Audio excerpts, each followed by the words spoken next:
how to do virtual team building.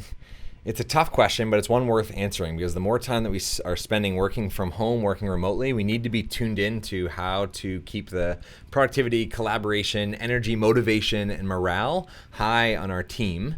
Because if we don't, over time, we're going to take that nosedive. Our teams will take that nosedive in productivity, morale, etc. Luckily, I used to teach team building and leadership development at Penn State University, and I now get to help some of the most innovative companies and top universities on the planet help make connection and engagement really easy. Let's dive into it.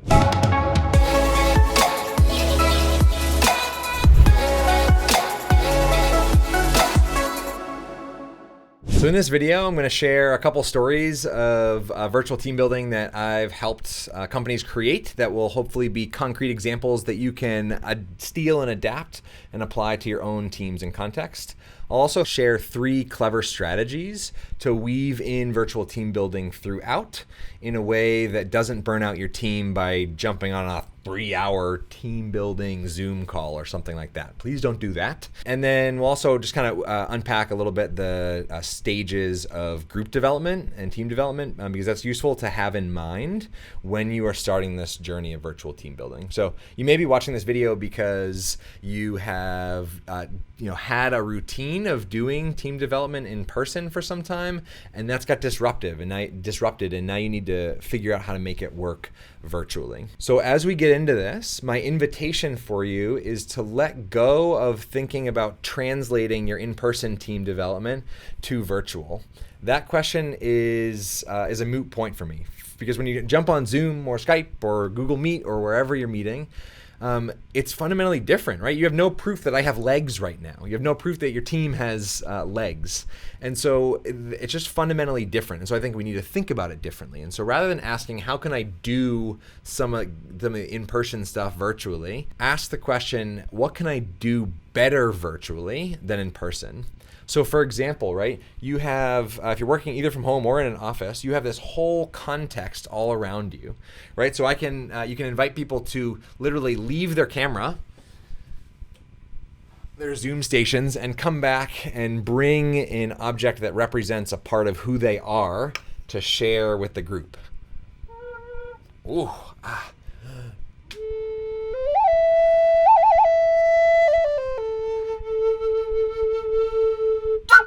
We were in a hotel ballroom, you couldn't invite people to do that. And yet people's homes and often office spaces are filled with things that they have surrounded themselves with to represent a part of who they are.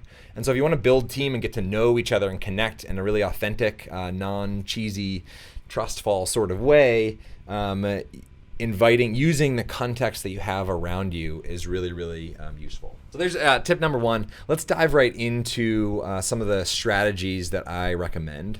All the strategies that I'm going to suggest here of the 3 don't take a lot of time, and they're meant to be easy. So one of the things that I do in my current work is we create tools like we engage cards and we connect cards to make connection and engagement easy. Because I've never met any person or any team that doesn't have too much to do in too little time. And so I believe that as you're doing virtual team building, it's best weaved into the current thread of your meeting cadence and what you typically do. Now that said, right, when we're meeting virtually or when we're working remotely, we don't have all the organic connection that we sometimes have when we're in person, chatting before a meeting, etc. And so that requires us to be more intentional with the way that we connect and engage with people virtually, which is actually a good thing, I would say, because typically the organic connection ends up just being idle chit chat or small talk, whereas you have an opportunity to make that much more purposeful when you're meeting virtually. So the 3 strategies are, first, this idea of an unofficial start. It was introduced to me from this fantastic human being named Mark Collard from Australia, runs a brilliant company called Playmeo.com, which is the world's largest database of online interactive exercises. Actually, pause. Let's just jump cut to a little screen share of this, because it may be like a little treasure box for you and your organization. So Playmeo.com is this phenomenal resource with 400 plus interactive group games with virtual and in-person adaptations. They're phenomenal. Most of them have video tutorials so that you can watch it. You don't have to read how to do something experiential, which is often hard. And even the search feature, you can type in "I'm a" and search which one fits you best. So say I'm a conference organizer and I want my group to, and then you insert the purpose of why you want to meet. It's a ridiculously simple to use, phenomenal tool. You can search for free, and if you go to playmeo.com/weandme, Mark Collard, the founder of Playmeo, is a good friend and has offered 25% off any annual membership for Playmeo. So total steal, super easy way to plan out your virtual team building right on Playmeo. Hope that this was a mind-blowing discovery for you and that you see the value in this resource right away. You can see just a little bit right here as I scroll through some of the exercises. So really simple. They've got picture of the activity when you click into it. So there are free ones that you don't even have to have a paid account for. And you can download a PDF of it. You can save it. You can open up, click to see virtual adaptations of it. You can watch video tutorials, suggested further activities, how to play narrative, step-by-step instructions.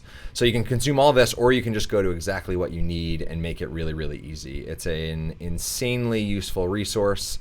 Highly recommend diving in and exploring playmeo.com. So the unofficial start, which was introduced to me by Mark, this Playmeo guy, is the idea to spark immediate and purposeful engagement a few minutes before your meeting starts and a few minutes after. So feel free to search Playmeo for unofficial starts. There are some really brilliant printed ones. Alphabet equations is one, Wordles, things that are puzzles that get people engaged, get their brains warmed up. It could also simply be a question, right? So you hop on a meeting, your regular standing meeting, you can ask the question, what are people usually surprised to find out about you? And depending on team size, have people answer in the chat or unmute and actually share with the group and create space for follow-up questions, etc. And doing that as an unofficial start is a really great way to create that intentional connection in a way that doesn't need to be a 3-hour team building designated session, right? That can happen in 3 to 5 minutes right before your meeting.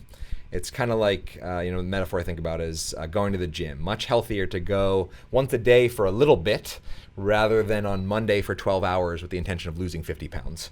You'll hurt yourself and it won't actually make you healthier. Second strategy is this idea of connection before content. And this goes beyond any sort of icebreaker. Connection before content has to connect people to each other. So it can't be something you as the leader are just saying. You can't share a cool cat video that you think will make people laugh. Interesting, right? But not connection before content because it doesn't connect people to each other. Second, it's got to connect to the purpose of why you're there. So first you have to reflect, why are we having this meeting?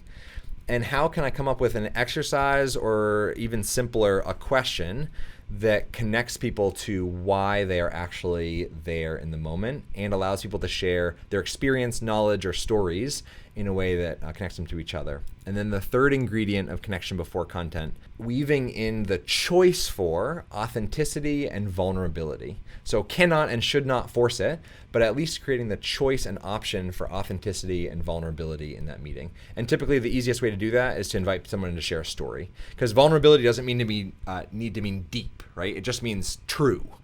I would argue that vulnerability and authenticity is just people being able psychologically safe enough to just speak their mind. And so your question can relate to the purpose, allow people to connect to each other, get people to break out if you have the ability in Zoom or another platform, break out into small groups of 3 to 5 people to answer that question, and then come back and popcorn out responses to the group. It's an amazingly simple, relatively quick way to just weave in virtual team building throughout. And then the third way is kind of unconventional, but it's being really intentional with the closing or the way that you close any given meeting or exercise. So the sort of check-out process. And so I'm gonna share right now a couple of my favorite quick closing exercises that you can use that also create this element of virtual team building or build your team over time in small increments rather than big, giant, overwhelming, exhausting doses. One of my all-time favorite exercises I got from a wonderful facilitator in New Hampshire named Nate Folan,